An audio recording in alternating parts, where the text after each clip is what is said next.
Shalom Bapak Ibu Saudara yang dikasihi Tuhan Yesus. Hari ini kita bertemu kembali di dalam renungan. Untuk judulnya adalah Disiplin yang Penuh Kasih. Kita membaca kebenaran firman Tuhan dari Ibrani 12 ayatnya yang ke-6. Berbunyi demikian.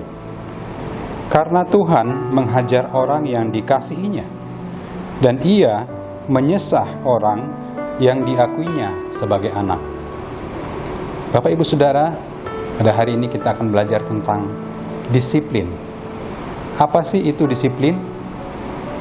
Disiplin ternyata adalah bentuk konsekuensi dari penegakan sebuah aturan.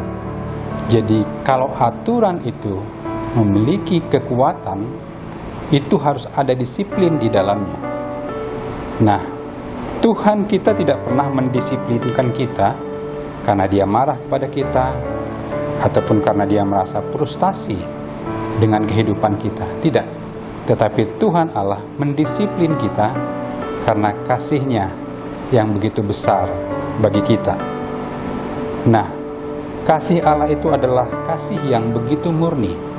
Karena itu, Dia tidak mau membiarkan setiap anak-anak-Nya untuk melakukan kesalahan-kesalahan di dalam kehidupannya. Bapak Ibu Saudara, disiplin akan memberikan kita kesadaran, akan membuat kita mengerti bahwa apa yang kita lakukan dan kerjakan itu salah. Ketika Allah memberikan disiplin kepada kita, mungkin kita mengalami hal yang tidak ingin kita alami terjadi di dalam kehidupan kita. Tetapi ketika kita mengalaminya, disiplin yang diberikan Allah itu sebenarnya untuk menyadarkan kita, untuk kebaikan kita, supaya kita mengerti jalan-jalan kita yang salah, dan kita berbalik daripada itu untuk kita melakukan hal yang benar di mata Tuhan. Disiplin itu adalah hal yang perlu kita lakukan di dalam keluarga. Misalnya, sebagai orang tua, kita memberikan disiplin kepada anak. Nah, disiplin itu perlu.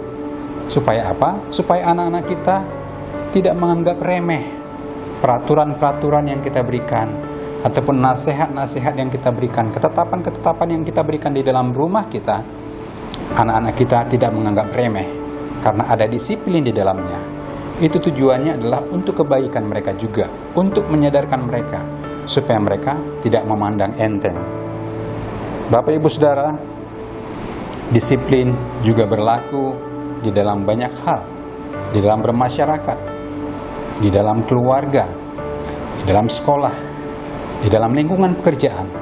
Disiplin itu diperlukan. Nah, hari ini kita belajar Bapak Ibu Saudara bahwa disiplin itu perlu. Nah, tetapi ada hal yang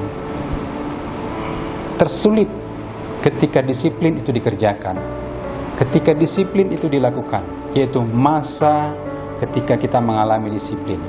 Nah, masa-masa itu adalah masa-masa untuk kita belajar, supaya kita mengerti bahwa itu adalah kesempatan bagi kita untuk mengenal apa yang menjadi tindakan kita yang salah di dalam setiap hal yang kita kerjakan dan kita lakukan. Disinilah kita perlu merespon bahwa setiap disiplin itu adalah untuk kedewasaan kita. Jadi Bapak Ibu Saudara, kiranya kita dapat merasakan bagaimana disiplin Tuhan yang penuh dengan kasih itu adalah untuk kebaikan kita, bukan untuk keburukan kita. Dan disiplin itu juga akan membuat kita semakin mengenal Allah kita dengan tabiatnya yang begitu agung dan mulia bagi kita. Bapak Ibu Saudara, bila kita pada saat ini sedang mengalami pendisiplinan daripada Allah, maka belajarlah untuk taat, belajarlah untuk bersabar, dan belajarlah untuk mengenal bahwa Allah yang begitu mengasihi kita tidak pernah merancangkan hal yang buruk dalam kehidupan kita, tetapi rancangannya adalah penuh dengan damai sejahtera. Disiplin yang mendatangkan berkat itu menjadi milik kita. Biar kebenaran firman Tuhan pada hari ini menjadi berkat bagi kita semuanya. Tuhan Yesus memberkati.